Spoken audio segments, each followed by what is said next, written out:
অবৈধভাবে সীমান্ত পাড়ি দেওয়ার চেষ্টার মামলায় জামিন পেয়েছেন সাবেক বিচারপতি শামসুদ্দিন চৌধুরী মানিক। তবে তার বিরুদ্ধে আরও মামলা থাকে তাকে জেলে পাঠানোর নির্দেশ দিয়েছেন আদালত। সিলেট জেলা ও দায়রা জজ আদালত থেকে এই বিষয়ে আরও জানাতে সরাসরি যুক্ত হয়েছেন গুলজার আহমেদ। গুলজার, সাবেক বিচারপতি শামসুদ্দিন চৌধুরী মানিককে আর কোন কোন মামলায় কারাগারে পাঠানো হয়েছে?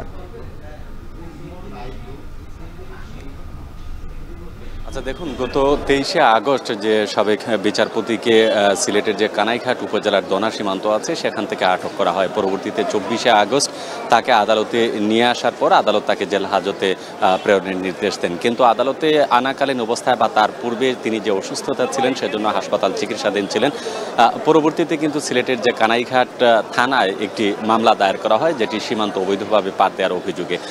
এই মামলার শুনানি ছিল আজকে, মূলত সকাল 9:30টার পরে বিশেষ নিরাপত্তা ব্যবস্থায় তাকে আদালতে আনা হয় এবং আদালতে আনার পর মোটামুটি এই মামলায় তাকে পুলিশ গ্রেপ্তার দেখাতে চাইলেও তার আইনজীবী যখন জামিনের আবেদন করেন তখন এই মামলায় তার জামিন আদালত মঞ্জুর করেন এবং 1000 টাকা অর্থদণ্ড কিন্তু তাকে জরিমানা আদায় করেন।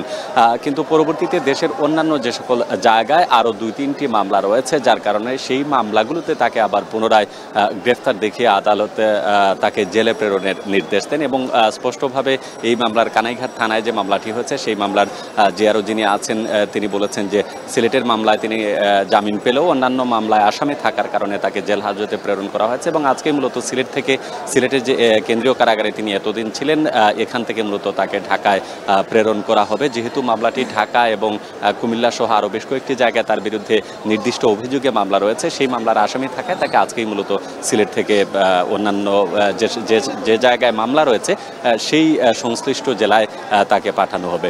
তবে বিচারক এখানে তার আইনজীবী যিনি আছেন তিনি কথা বলেছেন, তিনি বলছেন যে মূলত সিলেটে তাকে গ্রেফতার দেখানোর পর যে মামলাটি হয়েছিল সেই মামলার জামিন হয়ে যাওয়ায় তাকে মূলত এখান থেকে আসলে পুলিশ আর গ্রেফতার দেখাতে পারেনি, কিন্তু পূর্বের মামলা থাকার কারণে তাকে গ্রেফতার দেখে নেওয়া হয়েছে। যেহেতু তিনি হাসপাতালে বেশ কিছুদিন চিকিৎসাধীন ছিলেন, সুস্থ হওয়ার পর তাকে আদালতে আজকে আনা হয় এবং আদালত তাকে পুনরায় কারাগারে প্রেরণের নির্দেশ দিয়েছেন। তো এই ছিল আমার কাছে সিলেটের যে জেলা মহানগর দায়রা জজ আদালতের প্রাঙ্গণ থেকে সাবেক বিচারপতি শামসুদ্দিন চৌধুরী মানিকের সর্বশেষ তথ্য। মুক্তি।